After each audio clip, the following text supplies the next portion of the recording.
السلام علیکم ناظرین، آج ہم آپ کو قیام پاکستان کے بعد پہلی کابینہ کے وزراء کے متعلق آگاہی فراہم کریں گے اور ان کے حالات زندگی کے متعلق آپ کو بتائیں گے، جس سے آپ یہ اندازہ کر سکتے ہیں کہ یہ پہلے کابینہ کے وزیر کن کن ادوار میں کن کن عہدوں پر فائز رہے۔ اس پہلی ویڈیو میں ہم پاکستان کے پہلے وزیر خزانہ ملک غلام محمد کے متعلق آپ کو آگاہی فراہم کریں گے۔ قیام پاکستان کے بعد ملک غلام محمد پہلے وزیر خزانہ کے طور پر کام کیا۔ 26 نومبر 1949 میں پاکستان میں بین الاقوامی اسلامی معاشی کانفرنس کا انعقاد کیا۔ اس کانفرنس سے خطاب کرنے والے ملک صاحب نے اسلامی ممالک کا معاشی بلاک قائم کرنے کی تجویز پیش کی۔ ملک غلام محمد 25 اپریل 1895 میں موچی دروازہ لاہور کے ایک امیر گھرانے میں پیدا ہوئے۔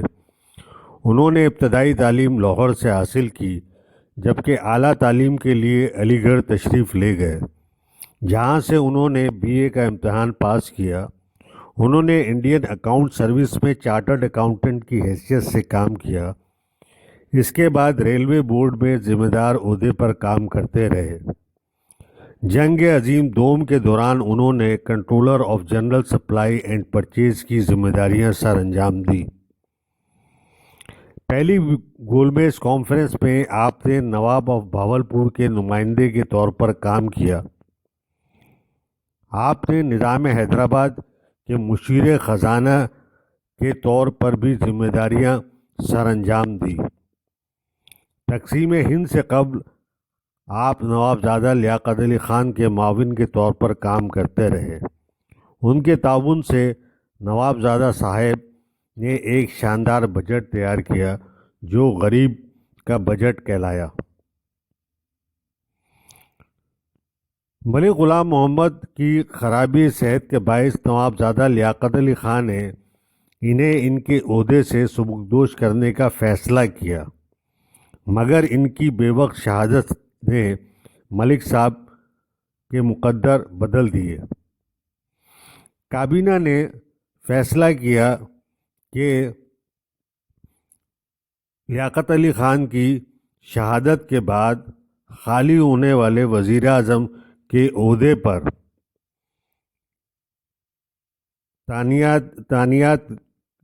نئی تعیناتی کے بجائے خواجہ ناظم الدین، جو کہ دوسرے گورنر جنرل پاکستان تھے، ان کو وزیر اعظم کی ذمہ داریاں سونپ دی گئی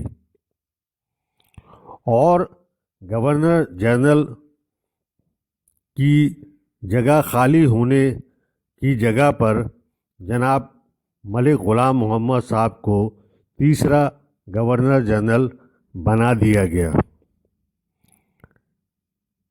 اس طرح سے ملک غلام محمد جنرل کو پاکستان کا تیسرا گورنر جنرل بنایا گیا۔ ان کا دور حکومت پاکستان میں بیوروکریسی کی سازشوں اور گٹھ جوڑ کا آغاز تھا۔ غلام محمد نے ہی طاقت کے حصول کے لیے بنگالی وزیر اعظم خواجہ ناظم الدین کو برطرف کر کے مشرقی پاکستان کے عوام میں مغربی پاکستان کے خلاف بداعتمادی کا بیج بویا۔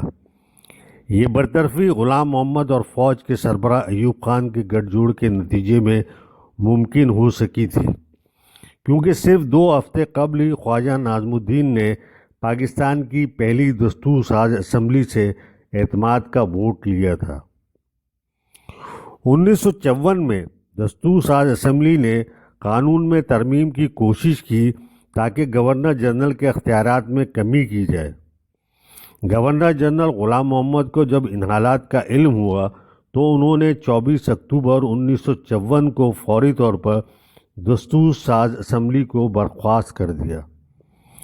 دستور ساز اسمبلی کے اسپیکر مولوی تمیز الدین نے اس برطرفی کو سندھ چیف کورٹ میں چیلنج کیا۔ سندھ کی اعلیٰ عدالت نے مولوی تمیز الدین کے حق میں فیصلہ دیا کہ گورنر جنرل کا فیصلہ غیر آئینی تھا۔ اس فیصلے کے خلاف حکومت نے سپریم کورٹ میں اپیل کی تو اس کے نتیجے میں جسٹس منیر کا وہ بدنام زمانہ فیصلہ آیا جس میں گورنر جنرل کا فیصلہ جائز قرار دیا اور اسے نظریہ ضرورت قرار دیا کہ دستور ساز اسمبلی اپنی اہمیت اور افادیت کھو چکی ہے۔ اس فیصلے نے پاکستان میں فوج اور بیوروکریسی کی سازشوں کا ایک نہ رکنے والا باب کھول دیا۔ جسٹس منیر نے فیصلے میں یہ احمقانہ موقف اختیار کیا کہ پاکستان نے مکمل آزادی حاصل نہیں کی ہے اور اب بھی جزوی طور پر تاج برطانیہ کا حصہ ہے۔ اس روح سے دستور ساز اسمبلی گورنر جنرل کے ماتحت ہے اور گورنر جنرل کو اسے برخاست کرنے کا اختیار حاصل ہے۔ اس مقدمے میں صرف ایک غیر مسلم جج جسٹس کارنلس نے یہ موقف اختیار کیا کہ پاکستان مکمل طور پر آزاد مملکت ہے اور دستور ساز اسمبلی ایک خود مختار ادارہ ہے جسے گورنر جنرل برطرف نہیں کر سکتا۔ اس مقدمے میں جسٹس منیر نے بدنام زمانہ نظریہ ضرورت بھی متعارف کروایا اور گورنر جنرل کے اس فیصلے کے خلاف عوام و خواص کو سخت ناپسند کیا گیا اور اس پر تنقید بھی کی گئی۔